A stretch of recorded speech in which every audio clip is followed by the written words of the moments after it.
सुबह की पहली किरणें खिड़की से होकर कमरे में उतर रही थीं। हल्की रोशनी दीवारों पर बिखरी थी। मैं अब भी उसकी बाहों में थी। उसकी सांसें धीमी और गर्म थीं, जो मेरी गर्दन को छू रही थी। उसका दिल मेरे सीने से टकरा कर धड़क रहा था और हर धड़कन मेरे अंदर तक गूंज रही थी। ऐसा सुकून मैंने पहले कभी महसूस नहीं किया था। मेरा पास्ट, मेरी सारी बेचैनियाँ सब जैसे कहीं खो गए थे। इस पल में बस हम दोनों थे और हमारा प्यार था।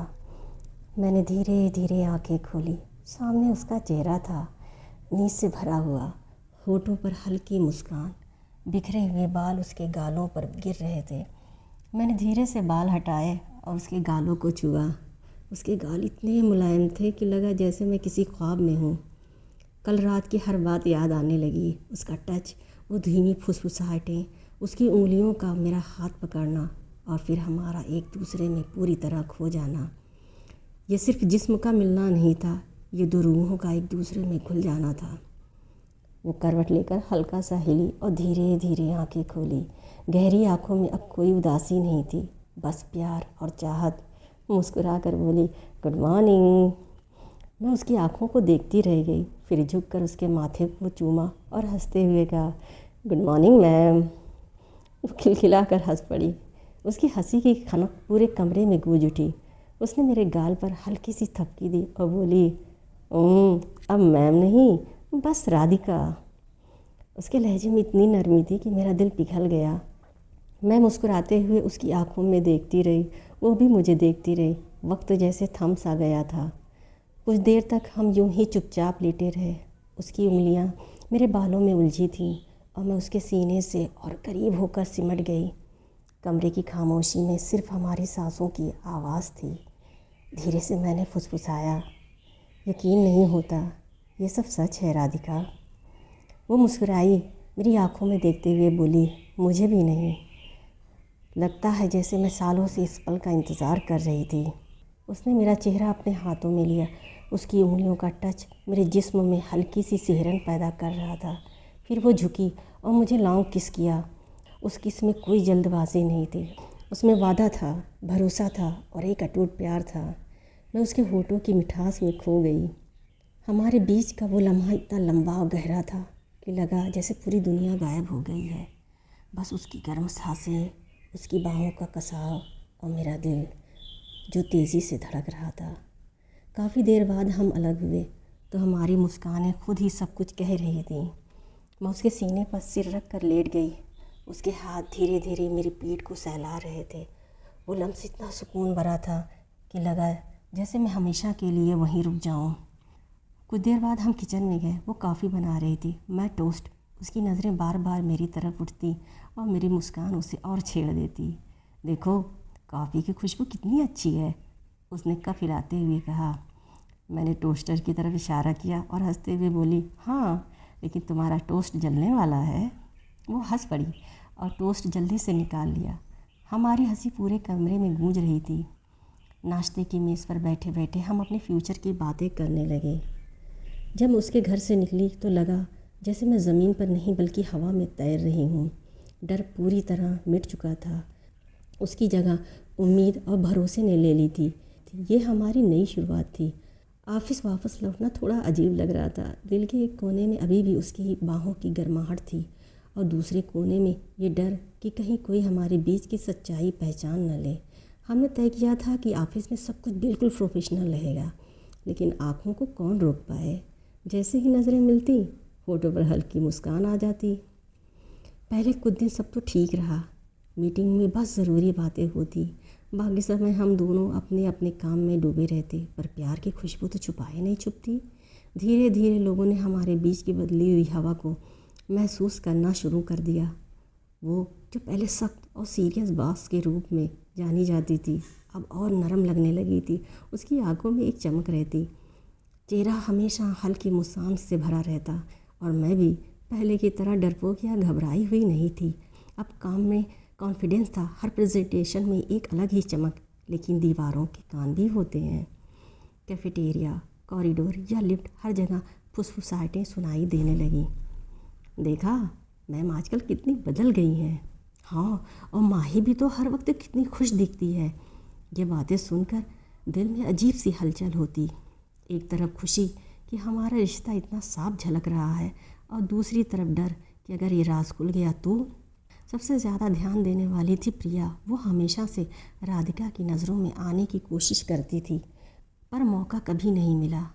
अब जब उसे हमारे बीच की केमिस्ट्री दिखी तो उसकी आंखों में साफ जलन नज़र आने लगी। उसकी नज़रें हर वक्त हमें घूरती रहती, जैसे हमारे बीच की दीवारों को भी भेद देना चाहती हो।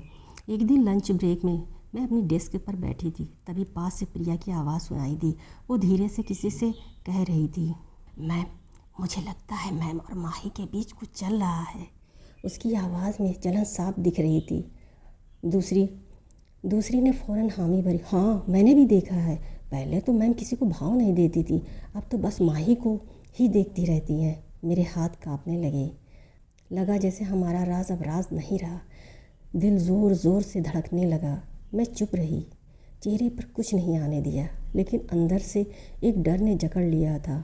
पता था ये सिर्फ शुरुआत है और आगे का रास्ता और कठिन होने वाला है। फिर भी उसके प्यार ने हिम्मत दी कि चाहे जो हो उसका हाथ पकड़कर सब झेल लूँगी। ऑफिस की हलचल और कलीग्स की फुसफुसाहटों से दूर हमारी दुनिया शाम ढलते ही एक अलग रंग में रंग जाती थी। राधिका और मैं हर शाम एक दूसरे के साथ समय बिताने का कोई ना कोई बहाना ढूंढ ही लेते। कभी हम किसी शांत कैफ़े में कॉफ़ी पीने जाते जहां हमारी बातें घंटों चलती, कभी लॉन्ग ड्राइव पर निकल जाते, शहर की रोशनियों को पीछे छोड़ते हुए सिर्फ एक दूसरे की कंपनी का मज़ा लेते, और कभी बस पार्क में टहलते हुए हाथ में हाथ डाले फ्यूचर के सपने बुनते। इन मुलाकातों में हमारी बातें सिर्फ प्यार तक ही सीमित नहीं रहती थी। हम अपने सपनों, डर और अतीत के बारे में भी खुलकर बात करते। राधिका ने मुझे बताया कि कैसे वो हमेशा से एक आर्ट गैलरी खोलना चाहती थी, लेकिन फैमिली, रिस्पॉन्सिबिलिटी और कॉरपोरेट वर्ल्ड की उलझनों में फंसकर वो अपने इन सपनों को पूरा नहीं कर पाई। उसकी आंखों में अपने अधूरे सपने की हल्की उदासी झलकती थी, जिसे देखकर मेरा दिल पिघल जाता था। मैंने उसे अपने लिखने के जुनून के बारे में बताया कि मैं हमेशा से एक राइटर बनना चाहती थी, लेकिन कॉन्फिडेंस की कमी और दुनिया के डर ने मुझे कभी आगे बढ़ने नहीं दिया। राधिका हमेशा मुझे इनकरेज करती, तुम्हारी स्टोरीज़ में जादू है माही। वो कहती, तुम्हें बस उन्हें दुनिया के सामने लाने की ज़रूरत है। उसकी बातों से मुझे नई एनर्जी मिलती, नया हौसला मिलता। मुझे लगता वो सिर्फ मेरी गर्लफ्रेंड ही नहीं, बल्कि मेरी सबसे अच्छी फ्रेंड और मेरी गाइड भी है। उसके साथ बिताया हर पल एक नया अनुभव था, एक नई सीख थी। हालांकि राधिका अपने पास्ट के कुछ हिस्सों के बारे में हमेशा रहस्यमयी रहती। वो अपनी फैमिली के बारे में कम बात करती। जब मैं उसके किसी पुराने रिलेशनशिप के बारे में पूछती, वो बात टाल देती। कुछ बातें ऐसी होती है माही, जिन्हें भूल जाना ही बेहतर होता है, उसने एक बार कहा। उसकी आंखों में हल्की कड़वाहट थी। लेकिन मैं तुम्हें सब बताऊंगी जब सही टाइम आएगा। मैं उसकी बात समझ जाती और उस पर भरोसा करती। मुझे पता था वो मुझे कभी चोट नहीं पहुंचाएगी। मैं राधिका के प्यार में पूरी तरह डूब चुकी थी। मुझे लगता था कि मेरी ज़िंदगी का हर अधूरापन उसके आने से पूरा हो गया। मैं हर पल उसके साथ रहना चाहती, उसकी हर बात सुनती, हर खुशी और गम में उसका साथ देना चाहती। मुझे लगता था यही मेरा सच्चा प्यार है। मैं खुद को दुनिया की सबसे खुशकिस्मत इंसान मानती, क्योंकि मुझे राधिका मिली। मुझे भरोसा था कि हमारा प्यार हर मुश्किल को पार करेगा और हम हमेशा साथ रहेंगे। यह एहसास मेरे पूरे हालात को बदल गया था।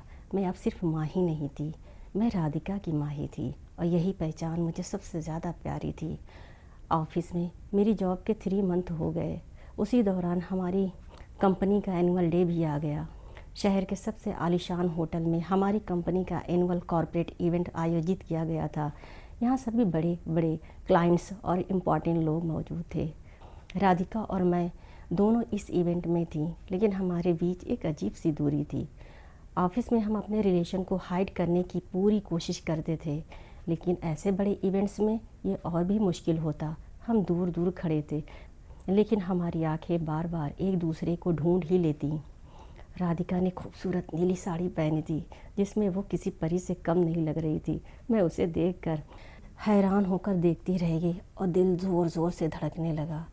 मैं कॉर्नर में खड़ी थी, हाथ में ड्रिंक लिए क्राउड को देख रही थी। तभी मेरी नज़र एक आदमी पर पड़ी जिसने माहौल बदल दिया। वो लंबा, अट्रैक्टिव था, एक्सपेंसिव सूट पहना हुआ और कॉन्फिडेंस स्माइल लिए हाल में दाखिल हुआ। उसकी चाल में शान थी और लोग उसकी तरफ देख रहे थे। राधिका भी उसे देखकर ठिठक गई। उसके चेहरे पर हैरत, डर और शायद कुछ और था जिसे मैं समझ नहीं पा रही थी। वो आदमी सीधे राधिका की तरफ बढ़ा और मुस्कान के साथ बोला, राधिका। राधिका ने जवाब दिया, आदित्य। उसकी आवाज़ में हल्की घबराहट थी। आदित्य ने राधिका का हाथ पकड़कर हल्का सा दबाया, ऐसा स्पर्श जिसमें पुराना रिश्ता और गहरी पहचान झलक रही थी। मुझे लगा जैसे किसी ने मेरे सीने पर मुक्का मारा हो। आदित्य ने राधिका से थोड़ी देर बात की। उसकी बातें ऐसी सहज थी जैसे पुराने दोस्त या फैमिली के बीच होती हैं। राधिका थोड़ी असहज थी, फिर भी जवाब दे रही थी। तभी आदित्य की नज़र मुझ पर पड़ी। उसने मुझे देखा और हल्की मुस्कान दी। और ये कौन है? उसने राधिका से पूछा। राधिका ने जवाब दिया, ये माही है, मेरी टीम की मेंबर। उसकी आवाज़ में हल्की दूरी थी जिसे मैंने तुरंत महसूस किया। आदित्य ने मुझे पोलाइटली देखा और फिर अपनी नज़रें वापस राधिका पर टिकाई। मुझे लगा जैसे मैं वहाँ मौजूद ही नहीं हूँ। एक अजीब बेचैनी मेरे अंदर उठी। ये आदमी कौन था और राधिका उसे देखकर इतनी असहज क्यों हुई? मेरे मन में हज़ारों सवाल उठे लेकिन कोई जवाब नहीं मिला। मुझे लगा कि मेरे और राधिका के बीच एक इनविजिबल वॉल खड़ी हो गई है जिसे मैं शायद कभी पार नहीं कर पाऊंगी।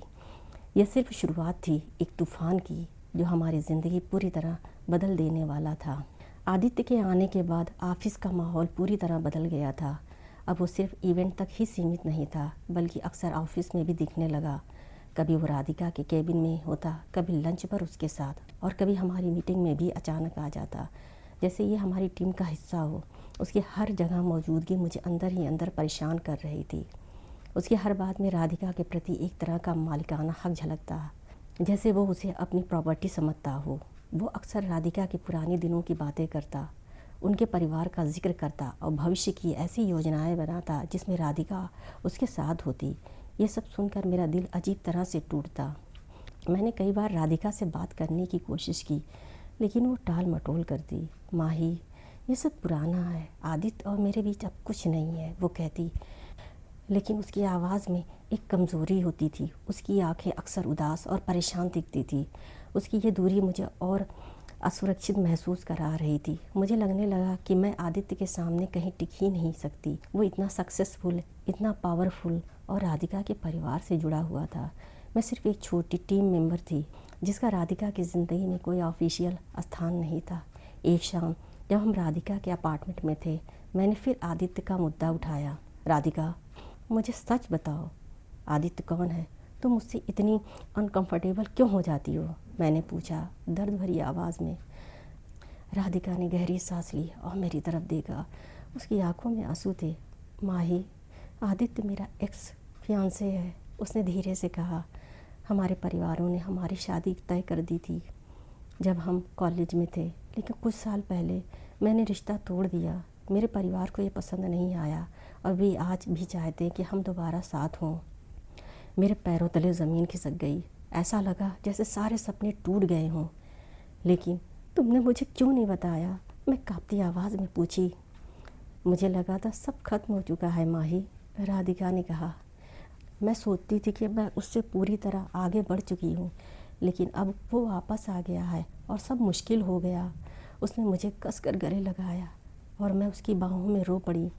आदित्य का आना सिर्फ उसका रिटर्न नहीं था, ये राधिका के पास्ट का भी लौटना था।